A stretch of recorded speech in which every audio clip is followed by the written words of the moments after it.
Oh.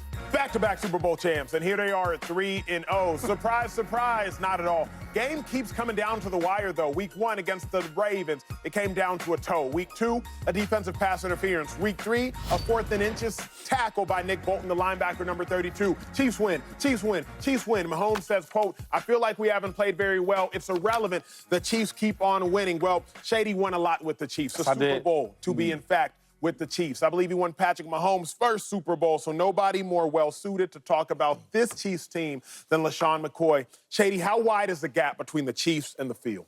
It's a nice margin, right? I don't want to get into how big or how small. It's a nice margin because for some reason, they're the only team that keeps winning championships. Yeah. Like, and I hate to even sit up here and disrespect the Chiefs and keep talking about the regular season, right? Oh, it's Travis Kelce, easy this, easy that. Well, that's regular season talk. Because if we can do that, I mean, since 2021, they're 32-10.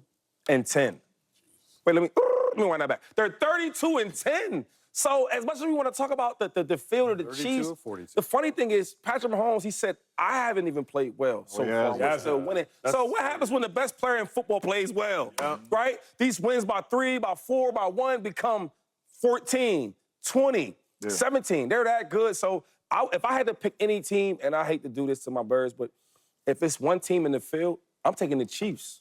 Yeah, you can have all the 31 teams. I'm taking the Chiefs. Yeah, I'm just maybe because I played for Andy the first 3 years in KC and Shady, you know, you won a Super Bowl with the Chiefs. I just get so ticked off at people talking bad about the Chiefs. Like people do that? What you mean? Yeah, oh my God! Like no, it's like people say, hey, we got the refs on your side. Like the refs, you just talk about the non-DPI call, like all this stuff. And I'm just like, at the end of the day, the gap is wider than you think. The gap is wider than you think because they do, to Shady's point, they just find a way to win. Patrick Mahomes had 0 passing yards in the fourth quarter, and they won a game. 0. That's without Isaiah Pacheco. That's with a rookie undrafted guy, Carson Steele, who I don't think he's the answer at running back. I think he's got some good things going for him, but he missed the protection call where Mahomes threw the interception, okay? Like, you got to do that. And the biggest thing that I see is you got to get Kelce involved.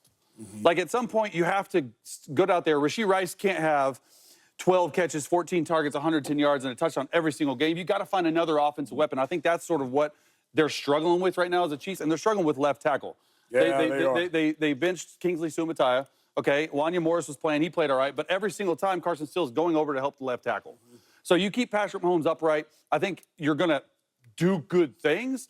But that's what you see over and over again is the Chiefs just find ways to win, and it's about Andy Reid. It's not about anything else.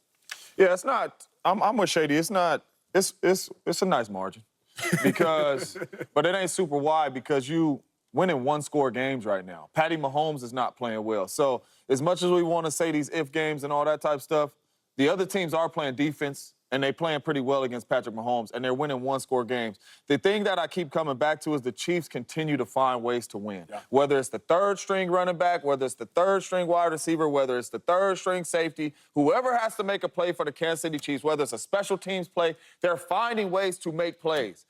To not throw for any yards, 0 yards in the fourth quarter in Patrick Mahomes and win a game on the road, it's crazy. They know how to win. And a lot of people think like that's easy. Man, we know how to win, like you just said. It is not easy. You have to know how to win. Andy Reid and Patrick Mahomes and the Kansas City Chiefs know how to win. It ain't no rocket science behind it. It ain't no thing you can put up there on the screen, in the meetings, nothing. They know how to win. When the game is on the line, they know how to find ways to win. The gap is not wide at all. These are 1-score games. I believe these teams are playing them tough. They're making it tough on Patty.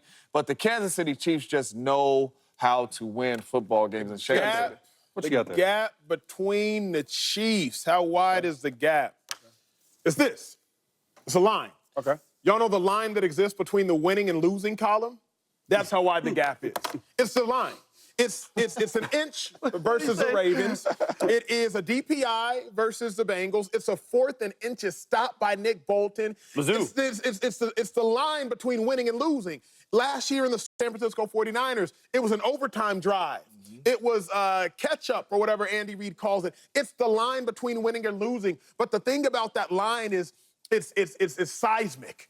Like, it's not a possession. It's not a field goal. It's not 7 points. I can't even tell you all the margin. I don't know Shady. I don't know Chase. I don't know James. I just know the gap between the Chiefs and the field is that ever so subtle, yet that ever so wide line between winning and losing, because they always win and you always lose. And the line between winning and losing in an Andy Reid-led program is practice and a tough training camp. He plays his starters in the preseason. Like, that stuff matters. They're already weathered. They're ready to go. And in team meetings, Shady, what does he always say? He always says, be you, right? Yeah. That's Andy Reid saying. And whoever you are, we're not going to try to change you for this culture. This culture is going to change you because you're going to be yourself, and you're part of this culture. And you got to look at not only the offensive coordinator, which is Andy Reid, but like Steve Spagnuolo, at the end of the game, what did he do to Kirk Cousins time and time again in that fourth quarter? He did not let him get back there. He did not let him get his feet set. He blitzed him and blitzed him to death. Cover zero, cover zero, cover zero. Eventually, we're going to make a play. That's coaching. Let me ask you this question, Shady, and obviously you have a thought, but what's unique about this show specifically is we got 39 years of NFL experience, and we've played, I believe, for 18 different head coaches. So a lot of coaches we've all played for up here. Why is Andy Reid the best coach of all the coaches you've played for? Well, he's the best coach of all time. The reason why I think he's so good is because he can relate to everybody, right? That's the one thing about Andy Reid. He makes everybody feel so comfortable, from the starter to the backups to the practice squad dude. And he actually can understand. It's funny you asked about Andy Reid, because I wanted to say this earlier. I had him when I was 20 years old. I was a kid, right? And he was still tough, right? But he's the type of guy where he's going to demand the most out of you in practice, right? But after that, he's still going to give you the hugs and give you love. I remember when I got a chance to get with him in 2019, and he was so different because the times are different. The players, I feel like they're more entitled, social media, all those different things. And him being older, he found a way to still understand them guys. Where a guy like Belichick, it's his way or the highway, and that's not Andy Reid. But the best thing about Andy, I feel like, is he builds that type of confidence in you. I remember when I was with the Eagles with him, we were such an arrogant, cocky offense. In a good way, like, y'all know y'all can't stop us. We're going to put these points up. We got all these great weapons around us that he drafted, him and Brett Veach, and we're going to win games. But when I got to the Chiefs, the arrogance wasn't just on the offense. It was on the whole team.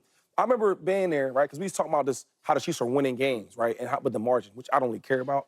It's because when I would play with the Chiefs, I never seen a group of guys, a team, where no matter how much we down, it didn't matter because the head coach is not panicking, the assistant coaches are not panicking, the players are not panicking. They were so cool and collective. I remember being in the huddle with Patrick Mahomes. We down like 17 points. He ain't even tripping. Yo, you ready to do this? Yeah, let's time to turn it on. All right, hey, no more jumping on sides. Hey, running backs, hold on to the ball. Hey, wide receiver, let's catch the rock. That's my bad for them incompletions. And I watched that team, it get better and better every game. So now, in the regular season was like that, then we get to the playoffs. And we were down to the good Deshaun Watson in that Houston. Right? 24-7, right? 24, I think 24-0 at first. 24-0. Oh, my What happened? Nobody even panicked. I said, I've never been on a team where no matter what the score is in the regular season, in the playoffs, we are going to win this game. Defense, we didn't stop, they're going to get it. Offense, and so when I look at it now from not playing the game, I'm like, yo, I'm not surprised. A regular fan, a regular player that never played with the Chiefs, don't really know, they would be shocked. But being in that locker room, being in them huddles, I'm like, yo, this is who they are. So when we talk about, are you worried about Chiefs not putting up the offense or barely winning games, that's just who they are. Yeah, who they are. Here's a question. Who's Justin Fields? The With starter? the Steelers, he's 3-0. But in Chicago, he was 10-28. So who is he? And the most important question, has Justin Fields done enough to keep future Hall of Famer Russell Wilson from ever starting in Pittsburgh? That would be asinine. Said ain't so. Let's talk about a team that What are we talking about? We're talking about the Eagles? They were down by 5 points late in the fourth quarter when Jalen Hurts hit Dallas Goedert. 61-yard gain and run. Jalen Hurts was all smiles after the game. It's a beauty. It's a beauty, 2-5. Come on, hey. I don't know what the questions, but bring my flag. He got the flag already. Up in the New Orleans. In the A block, he got the flag. I know we didn't get Lil Wayne for the Super Bowl, but we got the Eagles. I told y'all. Y'all told me how good they was. Chase Daniels came over and said, this offense is so great. Derek Carr's back. And what happened? Let me stand there. Y'all told me that we was going to lose. Jalen Hurts had 2 turnovers, but what did he do? He came and saved the day. Dallas Goedert up the sideline.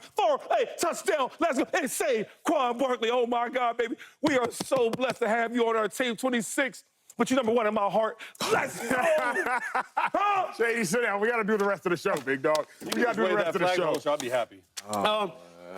The question is about Shady. But the question isn't necessarily too shady. But Shady, I'll ask you first. Do you feel good about the Eagles win? I mean, seriously, how can you not feel good? We found a way to win the game. It didn't start out pretty, right? We had some injuries going into the game, and then our best wide receiver gets hurt.